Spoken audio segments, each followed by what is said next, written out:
শুভ দুপুর বন্ধুরা, আবারও আমি এসে গেছি অন্য একটা রেসিপি নিয়ে। তাই রান্নাটা শুরু করার আগে আমার এই চ্যানেলে মানে কম্পাস কিচেন চ্যানেলে সবাইকে স্বাগত জানিয়ে চলো আজকে রান্নাটা শুরু করি। আজকে আমি তোমাদের দেখাবো তেল পটল। চলো তাহলে দেখে নিই কী কী লাগছে। প্রথমেই লাগছে পটল। আমি এখানে 8টার মতো পটল নিয়েছি। আমি ভেজে রেখে দিয়েছি আগের থাকতে, যাতে করে ভিডিওটা লম্বা না হয়, সেই জন্য আগে থাকতে ভেজে তুলে রেখে দিয়েছি। তারপরে লাগছে সর্ষের তেল, সর্ষের তেলেই আমি এটা করব। আর লাগছে গোটা গরম মশলা আর তেজপাতা ফোড়নের জন্য। আর কি কি লাগছে দেখে নিই চলো। আর লাগছে পেঁয়াজ বাটা, আদা রসুনের পেস্ট, টমেটো বাটা। এই টমেটো বাটার মধ্যে আমি লঙ্কাও একসঙ্গে বেটে রেখেছি। আর লাগছে কিছু গুঁড়ো মশলা, যেমন ধরো নুন, হলুদ, জিরে গুঁড়ো, লাল লঙ্কার গুঁড়ো এবং স্বাদ অনুযায়ী চিনি। চলো তাহলে রান্নাটা শুরু করি।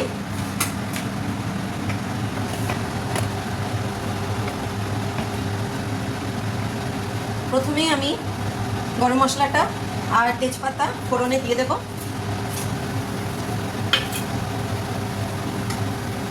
একটু জাস্ট নাড়াচাড়া করে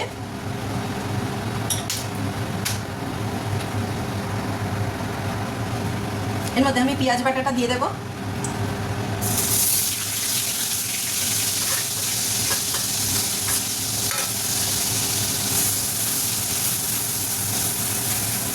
পেঁয়াজ বাটাটা দিয়ে কষতে হবে। আমি কিন্তু ওই তেলটাই ব্যবহার করেছি যেটাতে আমি পটলটা ভেজে রেখেছি।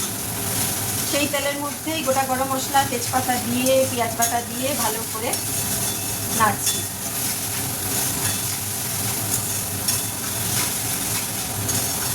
একটু ভালো করে নেড়ে চেড়ে নিতে হবে।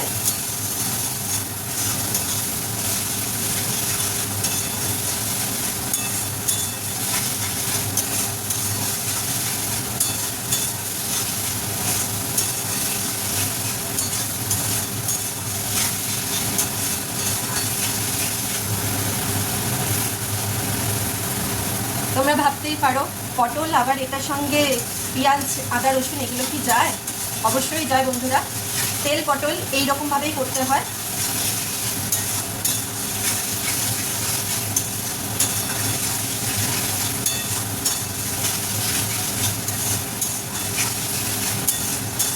পটলগুলো কিন্তু আমি দুপাশ দিয়ে একটু একটু করে চেরা লাগিয়ে নিয়েছি, যাতে করে তেল মশলা তার মধ্যে ভালো করে ঢুকতে পারে।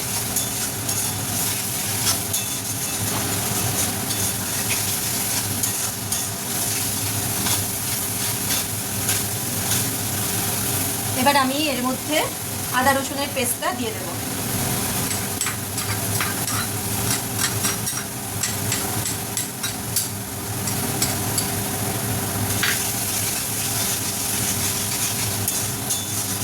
আদা রসুনের পেস্টটা দিয়েও ভালো করে নাড়তে হবে।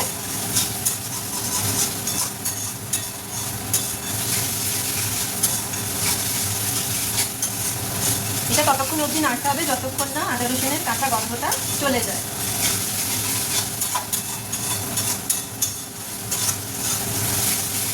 আসলে রান্নার নিয়মই তাই, মশলা যত ভালো করে কষাবে রান্নার স্বাদ কিন্তু দ্বিগুণ বেড়ে যায়। তাই আমি এটা খুব ভালো করে কষিয়ে নিলাম। এবারে কি করব, এবারে এই যে গুঁড়ো মশলাগুলো একে একে দিয়ে দেবো। সবকটাই একসঙ্গে দিয়ে দেবো। চিনিটা কিন্তু অবশ্যই তোমরা দেবে বন্ধুরা, স্বাদ মতো, একদম সামান্য দেবে কিন্তু অবশ্যই দেবে। তাহলে এবার দিয়ে দিচ্ছি গুঁড়ো মশলাগুলো।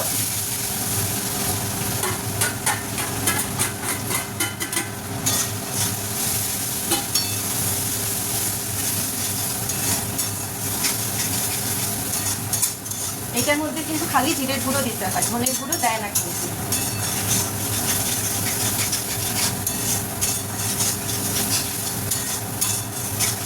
এবার এটাও খানিকক্ষণ কষিয়ে এরকমভাবে কষিয়ে নিতে হবে।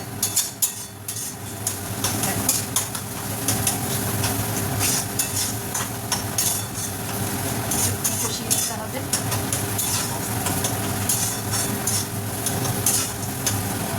এবার টমেটো পিউরিটা দিয়ে দেবো। এই টমেটোটাও কিন্তু আমি আগে থাকতে পেস্ট করে রেখেছি, ওটা দিয়ে দেবো।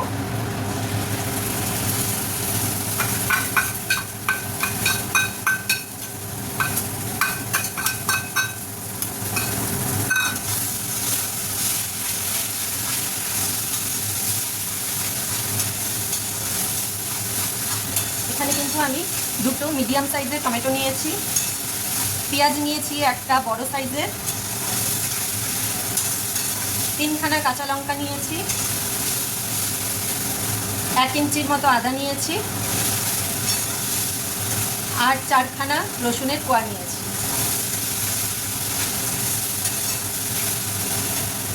আর পটল এখানে 8খানার মতো পটল আছে।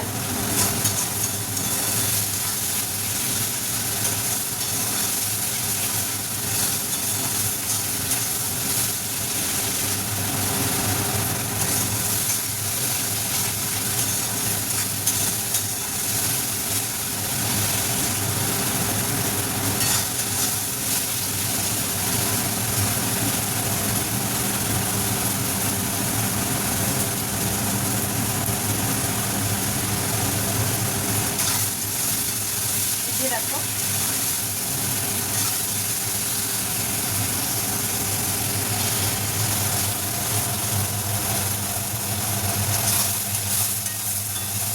সুন্দর করে কষানো হয়ে গেছে আমার।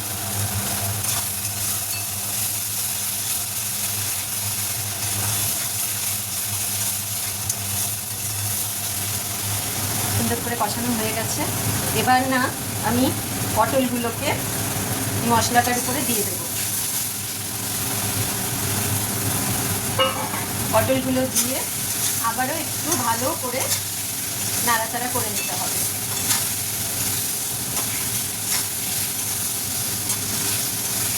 খুব ভালো করে মিশিয়ে আমি এর উপরে পরিমাণ মতো জল দিয়ে দেবো।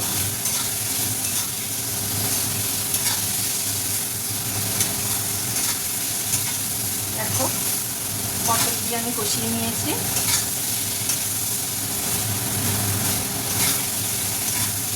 আমি এখানে খুব কম পরিমাণেরই এই পটলের রেসিপিটা করে দেখালাম। পটলগুলো কিন্তু খুবই ছোট ছোট।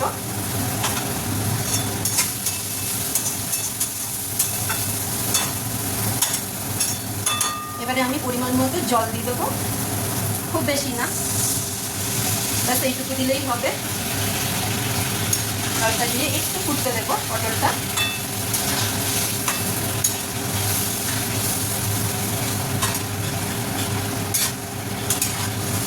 এই তেল পটলটা কিন্তু একটু গায়ে মাখা করলেই ভালো লাগে খেতে, এটাতে কিন্তু ঝোল রাখে না।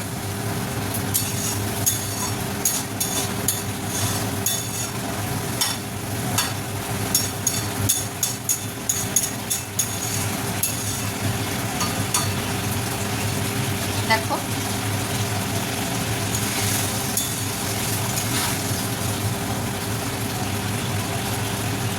তোমরা অবশ্যই একবার বাড়িতে বানিয়ে খেয়ে দেখো, খুব ভালো লাগে এটা। এটা অবশ্য সাদা ভাতের সঙ্গেই বেশি ভালো লাগে, মেখে খেতে বেশি ভালো লাগে।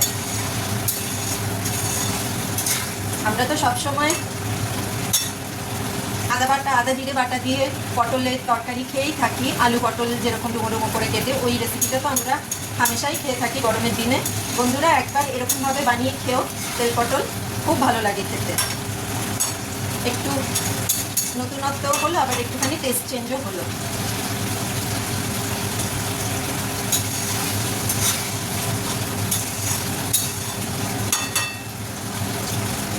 ব্যাস এর মধ্যে কিন্তু আমি আর কিচ্ছু দেবো না, কোনো কিছুই লাগবে না দিতে।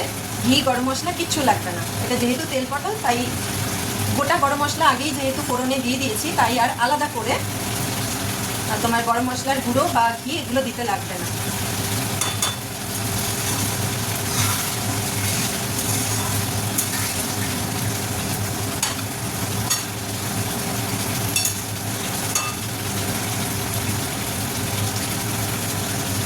দেখো আমার কিন্তু তেল পটল রান্না তৈরি।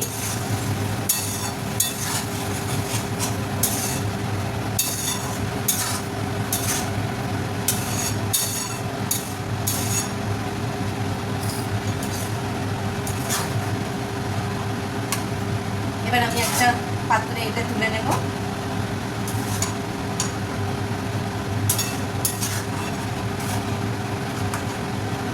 দেখো খুব টেস্টি হয়, তোমরা অবশ্যই এটা একবার বাড়িতে বানিয়ে খেও।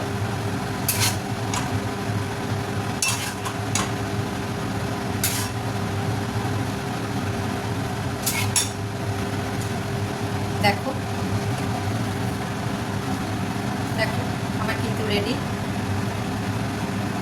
আশা করি তোমাদের এই ভিডিওটা ভালো লেগেছে।